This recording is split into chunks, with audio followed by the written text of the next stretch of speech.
Alejandra del Carmen León Gastelum, del Grupo Parlamentario Movimiento Ciudadano, hasta por 5 minutos, por favor. Gracias.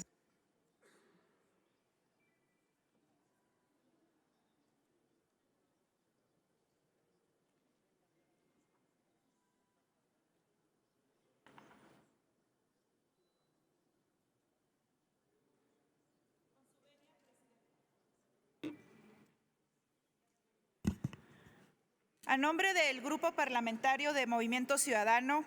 ofrezco una respetuosa bienvenida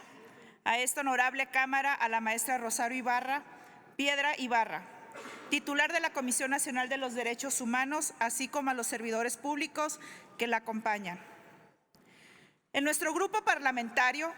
consideramos que es muy importante su presencia el día de hoy, debido a que existe una preocupación genuina por parte de un número significativo de integrantes de esta soberanía,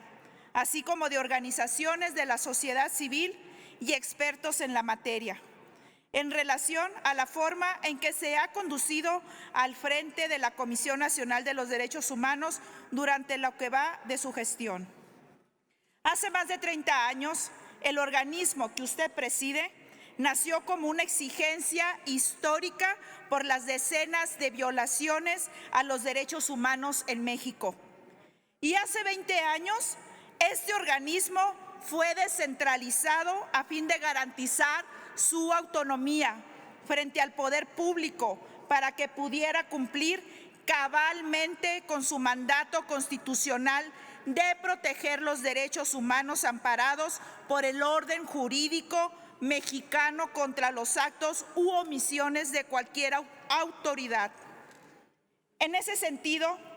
valientemente la Comisión Nacional de Derechos Humanos se pronunció en casos como las desapariciones registradas durante el periodo de Guerra Sucia, una de las luchas que su madre dio hasta sus últimos días, las violaciones de derechos humanos de personas migrantes o la ausencia de derecho en las prisiones mexicanas. En estas 3 décadas de funcionamiento, la Comisión Nacional de Derechos Humanos se había erigido como una de las pocas instituciones en nuestro país que velaba por los derechos de las personas activistas, periodistas, defensoras de derechos humanos y sobre todo de las víctimas. Sin embargo, vemos con preocupación que bajo su administración la Comisión Nacional de Derechos Humanos se ha ocupado más en proteger a la autoridad que a la ciudadanía, que al pueblo de México. Durante su gestión hemos visto con asombro el actuar de una Comisión Nacional de los Derechos Humanos que, en sintonía con la línea discursiva dictada desde Palacio Nacional, se pronuncia abierta y públicamente a favor de la militarización del país y que al mismo tiempo arremete a través de acusaciones sin fundamento en contra del Instituto Nacional Electoral, uno de los órganos garantes de la democracia en este país. Con relación a las violaciones a los derechos humanos de los migrantes en nuestra frontera sur,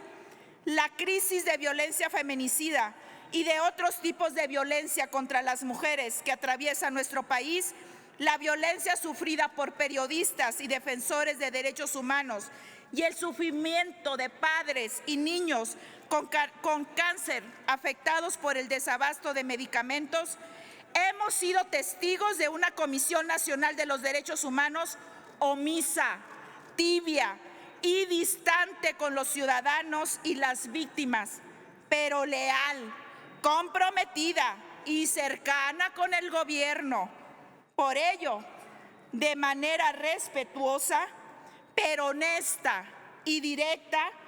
lo digo, vemos que su discurso, conformado por lo que dice y por lo que calla, por lo que hace y lo que no hace, más que coincidente con el del presidente de la República, es un discurso cómplice. Y en ese tenor Vemos con preocupación extrema que una Comisión Nacional de los Derechos Humanos, como la que usted preside, pasó de ser un instrumento al servicio de la ciudadanía a un instrumento al servicio del autoritarismo y del abuso del poder de este gobierno. Por todo lo anteriormente pregunto,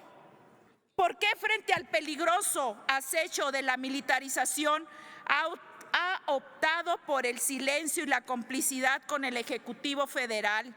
al negarse a presentar una acción de inconstitucionalidad contra las iniciativas que militarizan los cuerpos civiles de seguridad pública? ¿Por qué decidió usar facciosamente la institución que usted representa para boicotear y desacreditar al INE, uno de los organismos con más legitimidad en nuestro país y quien durante años ha garantizado la celebración de elecciones libres y democráticas en México? Desde esta tribuna le pregunto, maestra, ¿hasta cuándo dejará de actuar como militante de Morena y simpatizante de la 4T? ¿Y hasta cuándo tomará el lugar que le toca junto a las víctimas y los derechos humanos? Es cuanto. Por su atención, muchas gracias. Muchas gracias, senadora.